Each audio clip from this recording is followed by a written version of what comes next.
Hi Slovak learners, ahojte. Tell me, do you recognize these forms? Ja môžem, ja musím, ja chcem, ja viem. Of course you do. They're very commonly used, but did you know they are called modal verbs?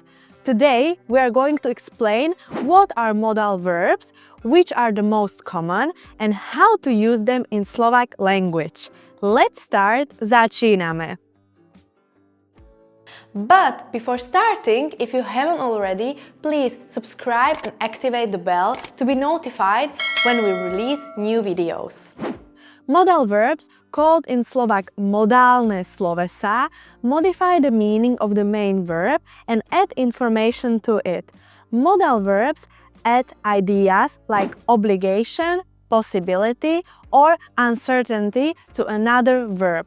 In Slovak, the most commonly used modal verbs are môcť, can, be able to, musieť, must, have to, chcieť, want, potrebovať, need, smieť, be allowed to, vedieť, know how to, be able to, mať, as an obligation, have to, or should. All these verbs, when used as modal verbs, need to be followed by another verb in its infinitive form. That is, its non-conjugated form.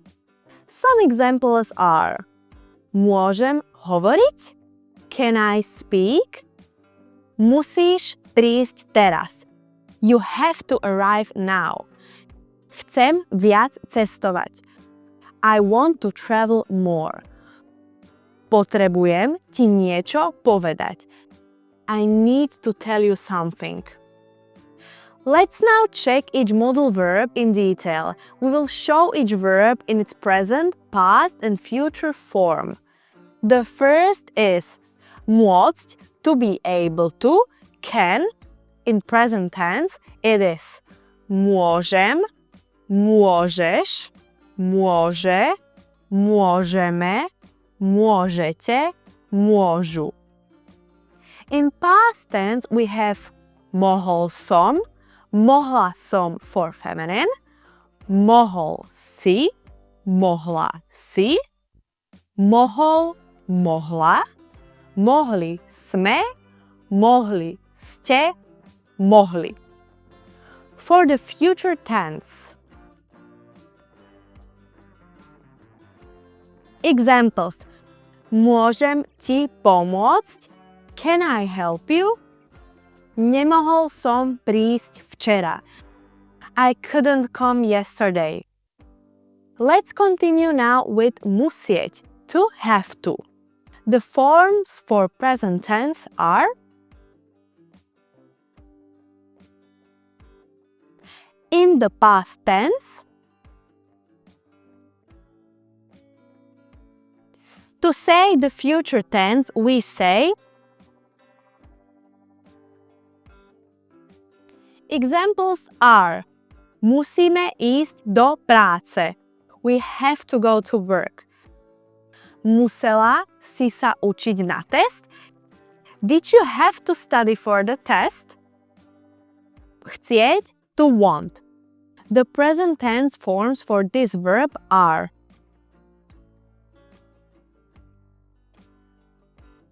past tense,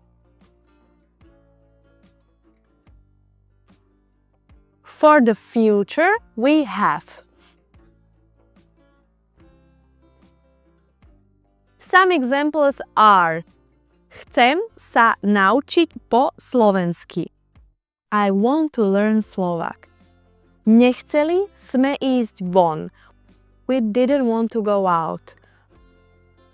Smieť, to be allowed to. For its present tense, we say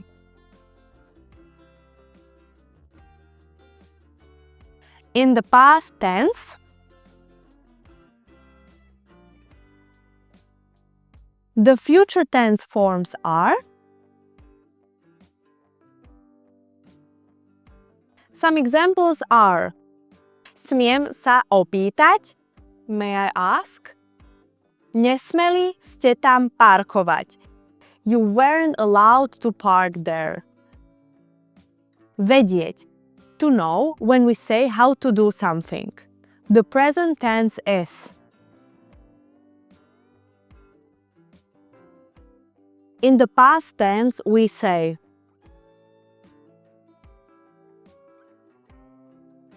Now, in future, we have.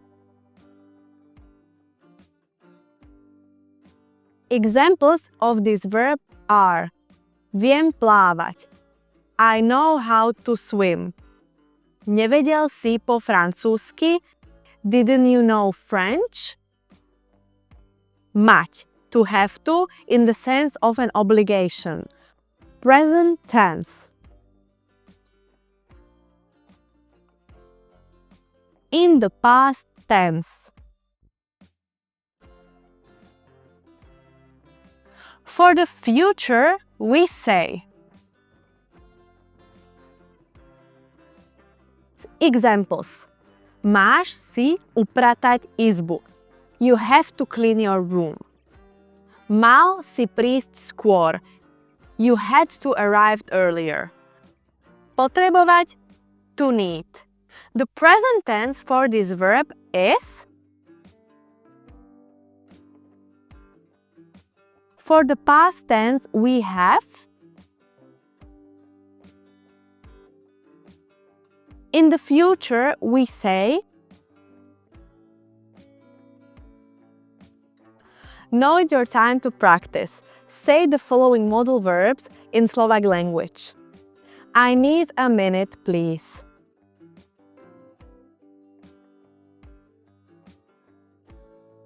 Potrebujem minútku, prosím.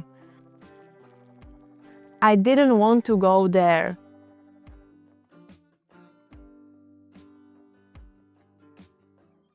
Nechcel som tam ísť. Will you be able to travel tomorrow?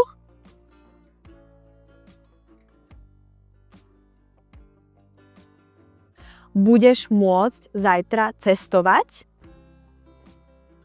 Great practice! We hope you found this lesson useful. Let us know in the comments if you know other ones. Continue practicing Slovak with other of our videos and don't forget to subscribe. Bye! Ciao!